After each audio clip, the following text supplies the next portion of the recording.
Yo, what is up, people of God, all those across the land, my family, my friends? Um, this is another installment um, of the DeWitt Adventures, uh, aka the Virtue of Life. Um, Look, what I want to talk about today is the failure of love. Um, I'm already excited to see uh, how I've been thinking about this. I started writing a song early this morning. I came up with the chorus, and the chorus was pretty simple. It says, "I fell at love, so I don't know how to love." Um, a lot of people in life, I feel like the biggest thing that the world faces, the reason for the destruction, the reason for the collapse of families, the reason for the rising divorce rate, the reason for failed family units, the very fabric of why the church itself is seeing a great falling away is because we have, as a culture and even as a society, we have shunned away from love. There was a question that was posed to me.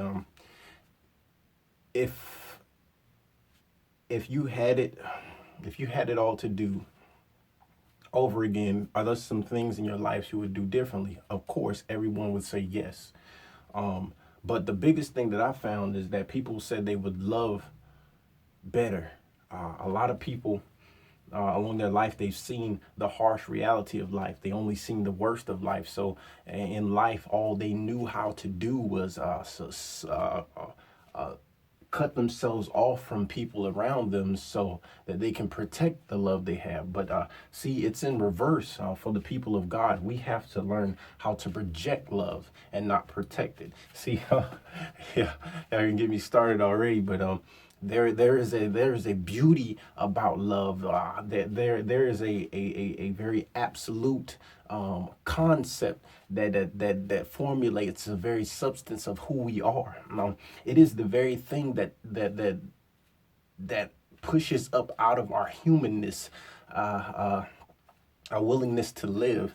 The very fabric of love has been constructed from the fiber of our being. It is what gives us life. It is what gave us life. In the heavens, I in my mind, I feel that the perfection of heaven is based off of the very fabric of the love that God has for the people that He has created. See, He has to create a place of perfection so that He can put perfect beings in it.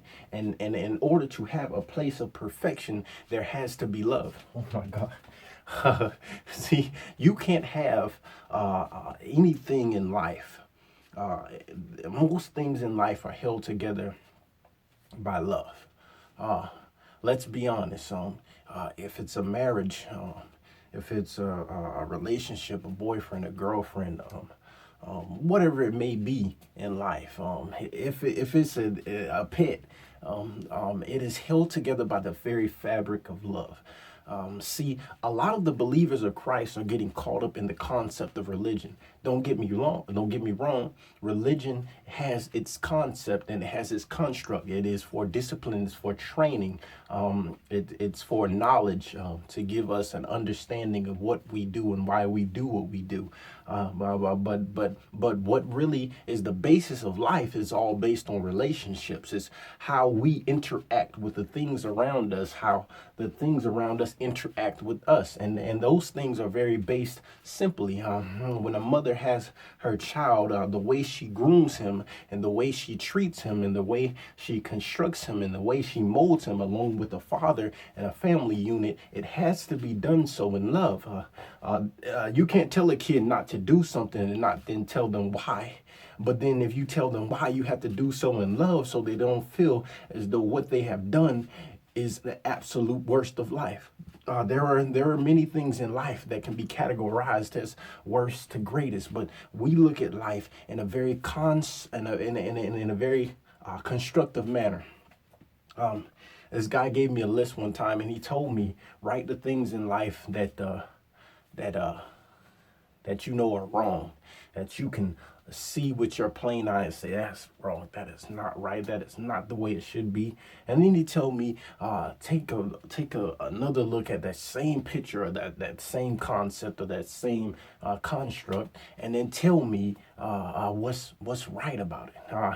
It took me scratching my head. It took a little rearranging of the concept of my perspectives in life.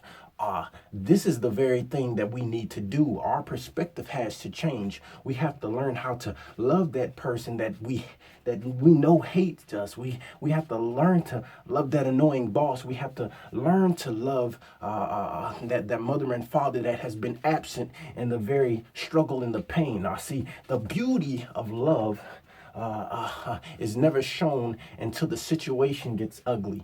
Oh my God. See, for us as humanity, when God created us, he had to send his son because God could not see the beauty anymore. Whew. See, love only shows you the beautiful, the goodness.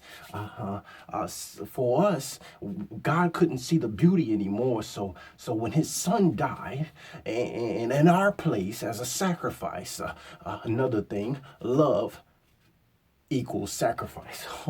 Oh, there's some things in life you have to give up in order to gain this perspective. Or there's some things in life you have to lose in order to gain a new perspective. See, in order to love, you have to understand the concept of hate. You have to understand what it feels like to be hurt. You have to understand what it feels like to go through pain. When a mother pushes, every push is pain, but every push also projects the image of the present image of a child being birthed. Every push is in pain, but it's only in the presence of love. That she can see past the pain to the end being of having that baby in her arms. Oh my God.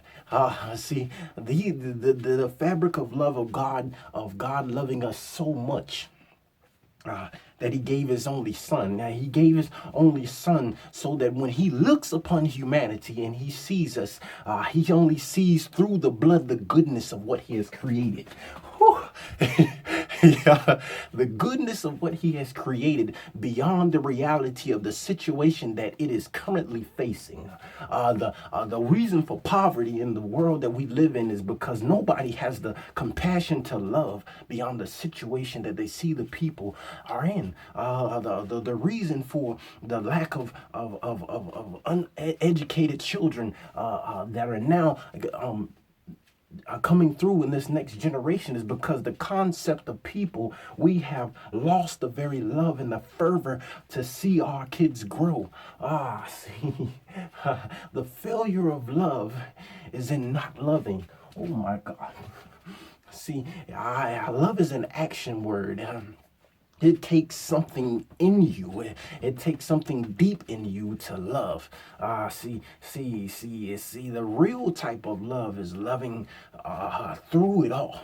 See, the concept of what God is trying to get in our brain is to love through it all.